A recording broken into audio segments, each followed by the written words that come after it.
Assalamualaikum warahmatullahi wabarakatuh. Berbagai informasi dari peristiwa yang terjadi di wilayah Sumatera Selatan pagi hingga sore hari ini Selasa 5 Juli 2022 terangkum dalam Sumeko News.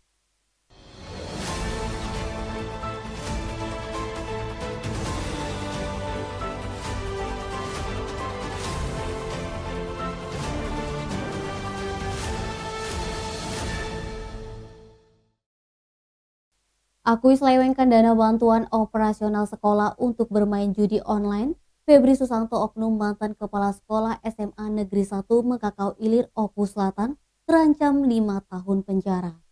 Terdakwa Febri Susanto dituntut oleh Jaksa Penuntut Umum Kejari Oku Selatan pada Selasa 5 Juli karena telah terbukti melakukan tindak pidana korupsi dana BOS tahun anggaran 2019 sampai 2020 lebih kurang senilai 354 juta.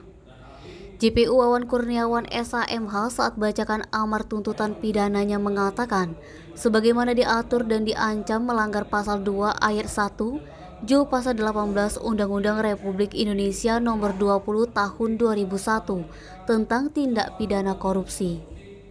Di hadapan Majelis Hakim Tipikor Palembang diketuai Efrata Hatarigan SH, JPU Kejari Oku Selatan juga menuntut terdakwa dengan pidana tambahan berupa wajib pengganti uang kerugian negara lebih kurang 354 juta.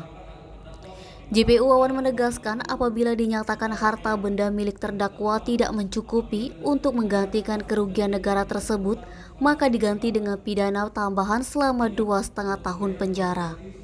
Adapun pertimbangan hal yang memberatkan dalam tuntutan 5 tahun penjara, menurut JPU tidak mendukung program pemerintah memberantas korupsi. Sedangkan hal yang meringankan bahwa terdakwa mengakui dan menyesali perbuatannya. Atas tuntutan pidana tersebut, terdakwa Febri Susanto yang dihadirkan secara telekonferensi dan didampingi penasihat hukum Supendi SHMH akan menyusun nota pembelaan yang akan disampaikan pada sidang Selasa pekan depan. Diketahui pada sidang pemeriksaan terdakwa Febri Susanto mengaku telah melakukan penyelewengan dana BOS baik BOS afirmasi, reguler, serta program sekolah gratis di SMA Negeri 1 Mekakau Ilir Oku Selatan untuk keperluan pribadi. Dijelaskannya di persidangan, keperluan pribadi itu terdiri dari membeli mobil dan motor baru serta sebagian besarnya lagi digunakan untuk bermain judi online yang dilakukannya hampir setiap hari saat dirinya menjabat sebagai Kepsek SMA Negeri 1 Mekakau Ilir.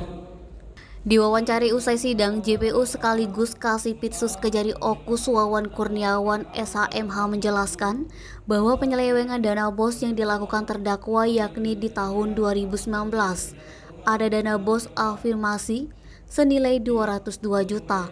Kemudian di tahun 2020 BOS reguler 284,5 juta, lalu PSG triwulan 1 dan 2 78,9 juta.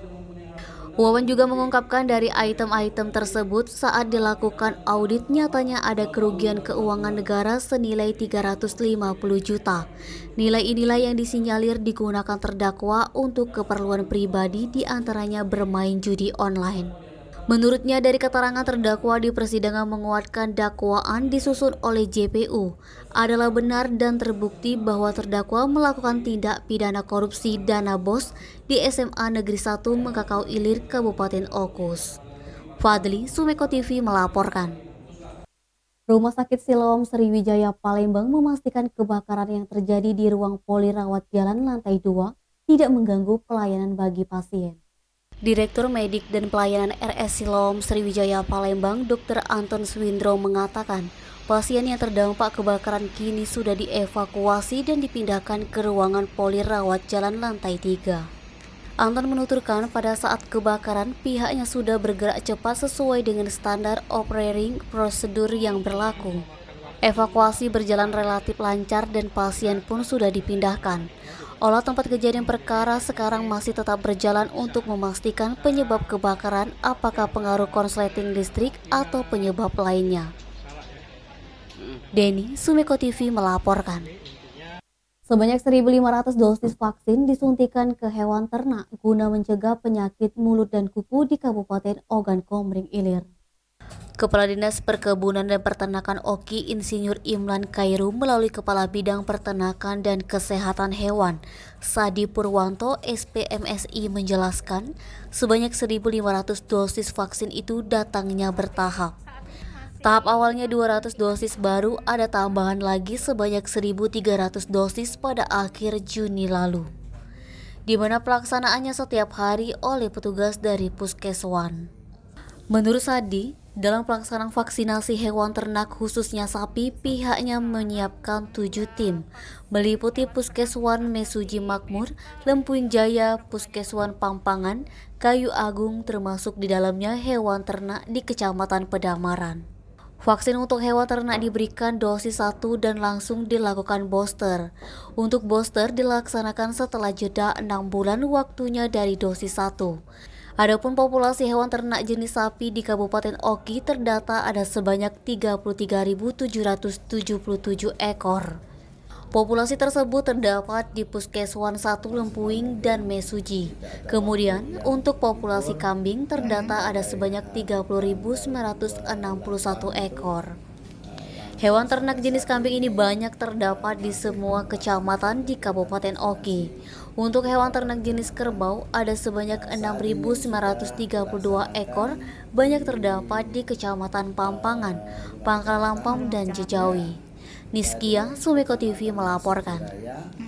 Penahan 11 mantan kepala desa di Kabupaten Ogan Ilir oleh Ditreskrimsus Polda Sumsel sontak membuat warga Kecamatan Tanjung Batu dan Payaraman heboh. Ditreskrimsus Polda Sumsel menahan mantan kepala desa serta pejabat sementara Kades di wilayah Tanjung Batu dan Payaraman dan salah seorang mantan aparatur sipil negara di kantor camat Tanjung Batu serta kontraktor yang mengerjakan pembangunan tribun penonton lapangan sepak bola di 11 desa tersebut. Tribun yang dibangun menggunakan dana APBN dari proyek refocusing Kementerian Pemuda dan Olahraga RI tahun 2015 sebesar 1,6 miliar. Salah satu desa yang menerima bantuan pembangunan tribun penonton lapangan sepak bola tersebut yakni Desa Tanjung Pinang II, Kecamatan Tanjung Batu. Menurut informasi dari warga setempat, bangunan tersebut menggunakan dana sebesar 200 juta rupiah. Udin, salah satu warga desa Tanjung Pinang II, pernah mengingatkan kepala desa untuk berhati-hati. Namun kepala desa menolak lantaran menurutnya tidak menyalahi aturan. Ditambahkannya, pada waktu hendak pembangunan sang kepala desa hanya diminta untuk tanda tangan oleh oknum yang diduga koordinator pembangunan tribun penonton lapangan sepak bola. Eti, Sumeko TV melaporkan. Demikian Sumeko News hari ini. Jangan lupa like, komen, dan subscribe channel YouTube-nya Sumeko Official. Wassalamualaikum warahmatullahi wabarakatuh.